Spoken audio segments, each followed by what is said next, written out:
Hey everybody, my name is Chase Pipes and you're watching Chasing History, brought to you by American Digger Magazine and the Smoky Mountain Relic Room, and we're back out in the middle of nowhere. Always. Always. With Ty Lamph from Utah Dump Digger. Ty, thank you so much, man.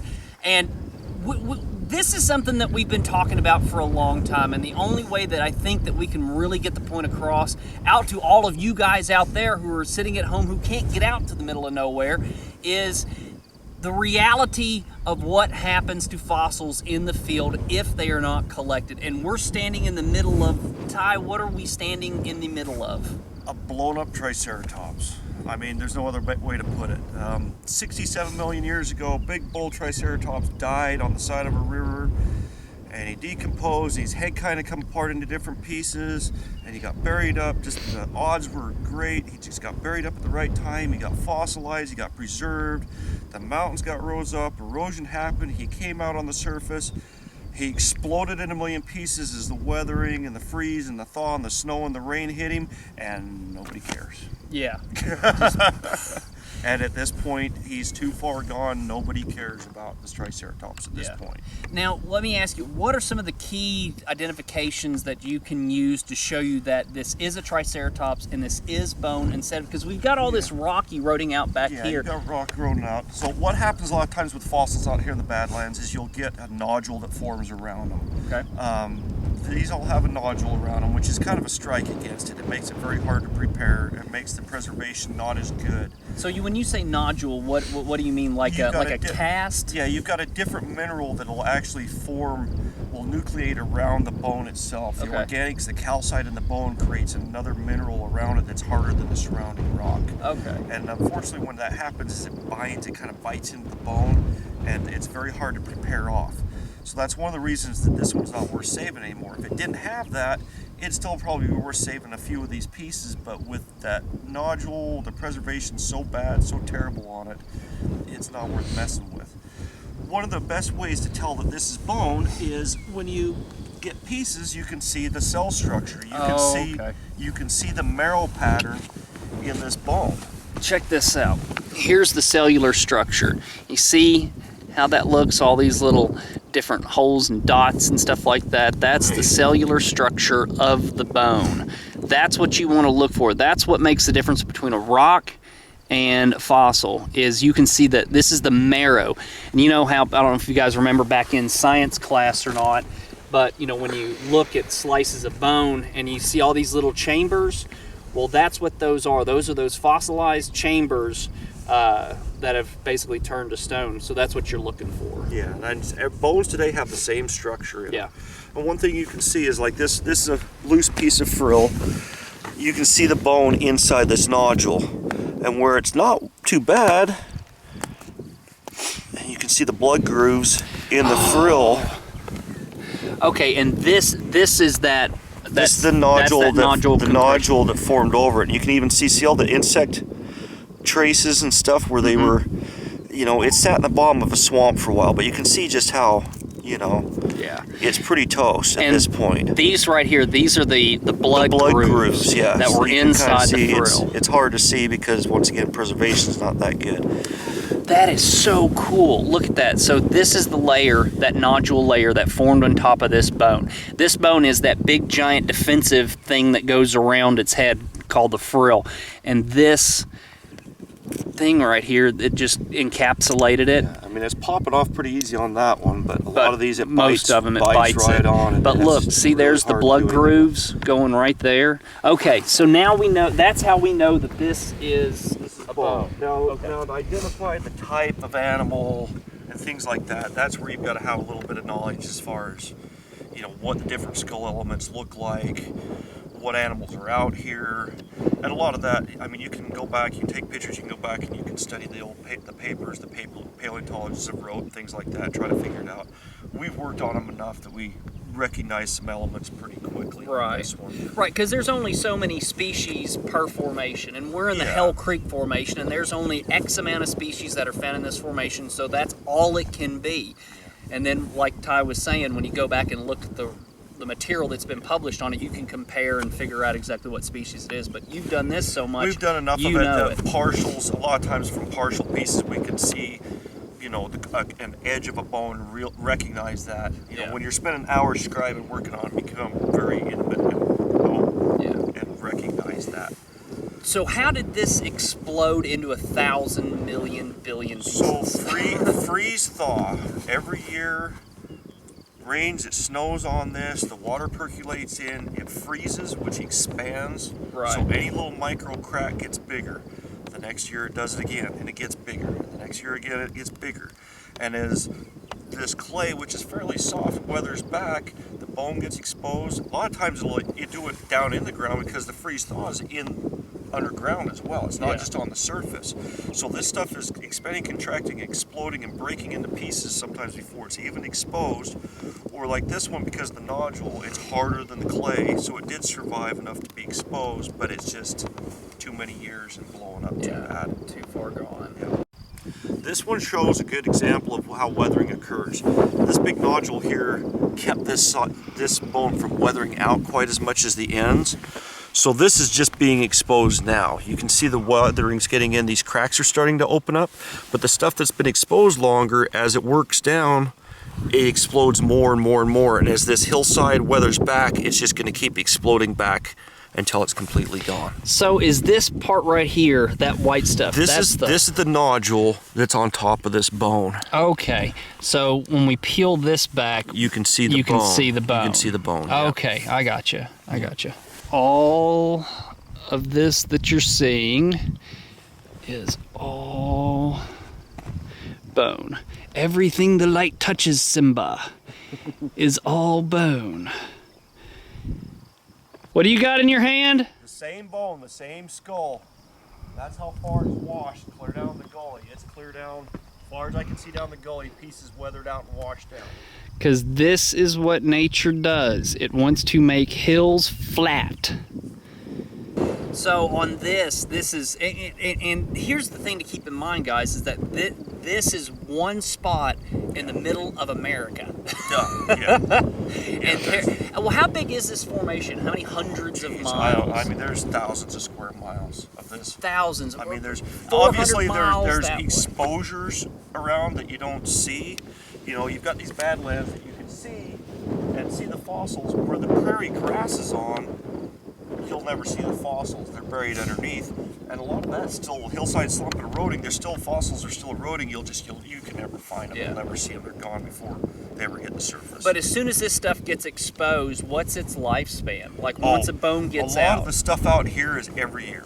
You got one year, and in fact, 1 year we'll walk the same outcrops that are very productive, that have channels and stuff. And we'll do some filming on the channel and show that the bones literally, we'll hike it really well, we'll grit it, we'll look for everything. We'll come back the next year and you'll find bones that are half exploded, falling apart in one season. Wow. See, and that's the thing, guys, is that, fossils aren't rare. What is rare is people out collecting them. That is what rare. And these dinosaur fossils, these aren't rare. Rare dinosaurs, those fossils are rare, but stuff like this, like a Triceratops, I mean, these were the cows of the buffalo of the Cretaceous. There were millions of them, and millions of them over millions of years. So, I mean, they're really common fossils. So, for something like this, what good would this do, let's say, science? Science at this point, this is a Triceratops horribilis. This is a common Triceratops. It's always nice to have multiples of a species so you compare, sexual dimorphism, you can compare age, you compare different things, and you want a good size cross section of that. But this one, they don't have the money and the resources for the nice ones, let alone one like this. They would never touch this. Yeah. I mean, it's in fact, even as a commercial paleontologist, we wouldn't touch this because it's cost too much and there's not enough gain from it to really. Our time is better spent digging the one that's 500 yards away over here that we're going to go look at next, that we're going to dig on. Yeah. Guys, we wanted to bring you all out here to show you the reality of these fossils. Everybody's got this mindset that, fossils are super rare and that the only people that should be allowed to collect them are professional scientists, and that they're super precious things. They are precious things, but they're not rare. And they're in grave danger right now of being destroyed by the natural environments. That's the biggest thing, is that these fossils are more in jeopardy of being destroyed by natural erosion than from the public out collecting them. So, you know, the thing about this stuff that you got to keep in mind is that, you know, this isn't going to do any good to science, and there's so much of this out there. You know, what would be really cool is that, you know, we're on a private ranch out here, but there are millions and millions and millions of acres of public land where this exact thing right now is happening. It would be amazing if there was a permitting process to allow people to go out and collect this stuff and to be saved. Biggest thing is that we're not telling you to go out on public lands and collect fossils. It's not what we're saying. What we're saying is that this exact thing is happening out there as well, and those are land that are owned by the people. There are animals that aren't going to be important to science. They're blowing up into 1,000 pieces, and it would be a great way to get the public involved into collecting and saving fossils, because that's what needs to be done. This is the reality. This is happening everywhere, and people need to save these fossils before they are destroyed by the natural environment. One thing people don't realize a lot is, I mean, everybody sees the articles on TV and the newspaper about the new dinosaurs they find, or new big discovery, or new species, and you know, that's what science is trying to do, is advance knowledge and find new things and understand the environment and evolution a little bit better and stuff. What they don't tell you is, I mean, there's no reason for the newspaper to write an article. They went for a walk today and they found 25 of the same thing they know about already and walked right past them. They never say that part. Right. And that happens all the time, and there's a lot of the same that they walk past to find that new species, to find that new thing. And those ones that they walk past that nobody cares about are the ones that were, I mean, every science classroom in America should have a dinosaur bone in it. Oh, for sure. I don't see why they shouldn't have a dinosaur bone in the corner of the classroom, but they legally can't off of public land. Yeah. And that's the thing. That's where this stuff can do some good, is into the hands of somebody, you know, who wants to be a paleontologist or has that inkling to be. You know, you can watch Jurassic Park 1 billion times or read a book 1 billion times. It's not going to get you as inspired as getting out here and picking this stuff. That's not a boat. That's not a boat. Getting out here, is that bone? That's bone. That's bone. All right. It's getting out here and picking this stuff up. We know that's a bone. It's getting out here and picking that stuff up. That's what's going to inspire you, and that's what we need. This country is blessed with lots of land, with lots of dinosaurs that are literally turning into dust. But that's the thing, guys, is this stuff can do a lot of good in inspiring the next generation, and that is something that we need. In this country, we desperately need more people that are interested into science, that are fascinated by the history of this planet, so that we can learn more about how this planet runs and works and lives and exists. And it's just, that's what we need. And getting people out here collecting this stuff is something that we need. So, do you want to show us what we can identify on this phone? Yeah, we can take a look real quick at some of this stuff. Let's do this. Let's change camera angles up a little bit, and then let's do this. Come on, we're going to get you guys a little closer to this. So what are the identifying characters that you can look at to show that this is a skull? Okay, so this is one of the most obvious ones. This is called the brain case. Now, a dinosaur skull is made out of different components, different pieces. That's the brain? That's the brain case. Okay. It's the major part of the skull. At the back of the skull, the brain would be inside it. And it has what's called the occipital condyle. It's the only big round ball like that on the head, and that's where it attaches to the back of the neck. So that's a pretty obvious formation there. And it's not like a rib where there's ribs. It's No, the only bone that looks like that. that looks like that. Okay, yes. all right. And so that makes it a pretty obvious one. The next thing you'd see is all these big, long, flat pieces. Mm-hmm. There's a couple of them later on. We'll look at a couple more.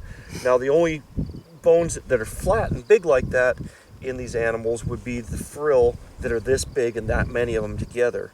And some of them get huge. I mean, this head would have been 7-8 feet long. Whoa! So this is a giant animal. This is a big animal. Yeah. Yes. Yeah. The next thing you have is this end here. Now this is really sad because it's so exploded. This is the horn. This is what's left of one of the horns, the big brow horns off the top of his head, and it would have come clear out to that out there. Whoa, no joke. So the horn So would have the been horn would have this been big. And it would have had an eye orbit and stuff. Yeah. It's not just a horn only, it has part of the skull attached to it as well. That's nuts. But I mean, it shows you, look, you've got a river channel, Running little, right through little it, runoff running right through the middle of it. Yeah. And it's all gone, and that's a pretty dense part of the... It's a very dense, it's one that survives and gets preserved a lot because it's heavy, dense, thick bone. It doesn't have a lot of marrow in it. And, you know, we joke, we say they're not crunchy. You know, nothing wants to eat a horn. Yeah. But yeah, I mean, it totally eroded right through. And that just shows you the importance of preserving this stuff and getting out and collecting it. So, this one over here. What's this over here? This is called a squamosal. So the frill on the back of the head is made out of 3 big pieces. This is going to be the right side, if I'm not mistaken. This from here to here and all the way up and goes underneath the ground. That's just one piece of frill. That's one big flat bone. This all encased in this nodule.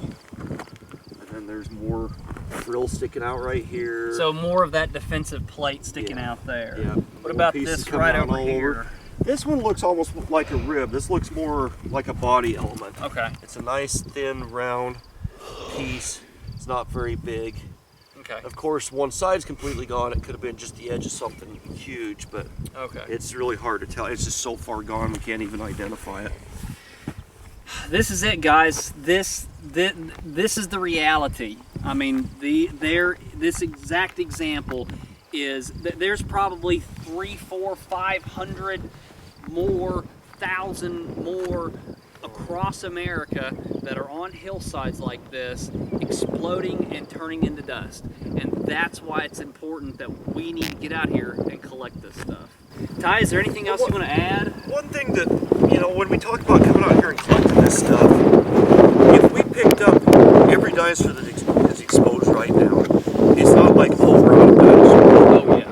Within a couple of years, it'd be just like we never started. Yeah. It'd be eroded back out again, and you'd never even notice that we picked up all those dinosaurs. Because how thick is this formation? 600-700 feet. So you've got 600 or 700 feet of the Hell Creek Formation spanning what? Hundreds. 5 states? Yeah, 5 states. 5 states that has this exact and that's thing. one formation. And that's one formation out of dozens and dozens and dozens and dozens for just dinosaurs, not including, you know, Permian stuff or mammal stuff. There's Jurassic dinosaurs. I mean, there's tons of stuff. Oh yeah. And this example is, this exact process right here is happening right now. So this is something that you can do, that you can come out and collect this stuff. You know, you can learn about this stuff. You know, you can be involved in it. If you want to see, you know, you to be allowed to collect fossils on public lands, write your congressman. Don't do it until it's legal, but write your congressman. Say, hey, I'd like to be involved in this. There are things that you can do, and we hope that these videos inspire you to take those steps and to do it the right way. So, anything else you want to add, Ty? No, I mean, I think we covered I mean, it. if you are out on public land and you do find something, do report it. Yes. I mean, there are new stuff found all the time. There is very scientific, very important things found that do need to be looked at, but not all of them. But they do need to know where sites are so that they can in the future work on things or save things that need to be picked up or collected. So yeah, and that's the biggest thing. We're not harping on anybody. No. We're not bashing anybody. We're not trying to stir a problem. What only thing we're trying to do is to inform the public, the reality of fossil collection and the reality of what's out here on this continent, because we get out and we see it. You know, sitting at home, you're not seeing it. So we're trying to bring you out into the field to see what this stuff is actually like. So, Ty, thank you so much for having us, and thank you guys for watching. If you want to get a hold of Ty, where can people get a hold of you? Best place is Facebook under Utah Dump Digger. We've got some great videos. We put your videos on there, pictures of us as we're digging this stuff, what they look like when we get them prepared and fixed up.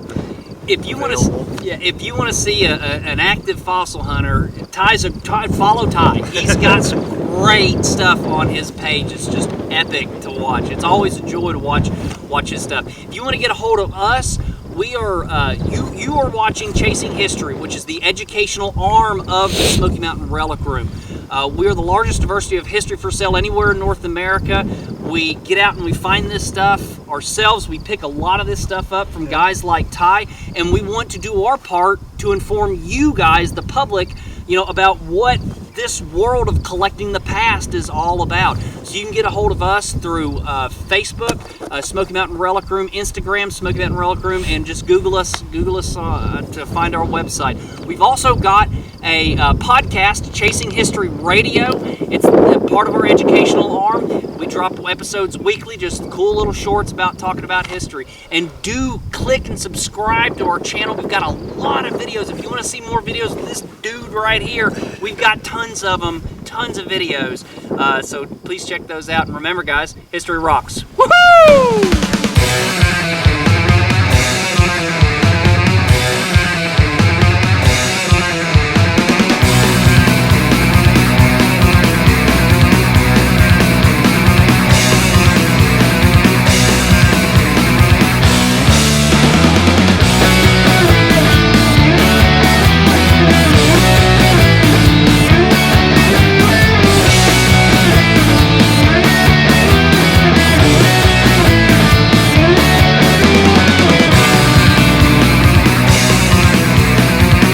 We'll never, we'll be out here, not on Twitter.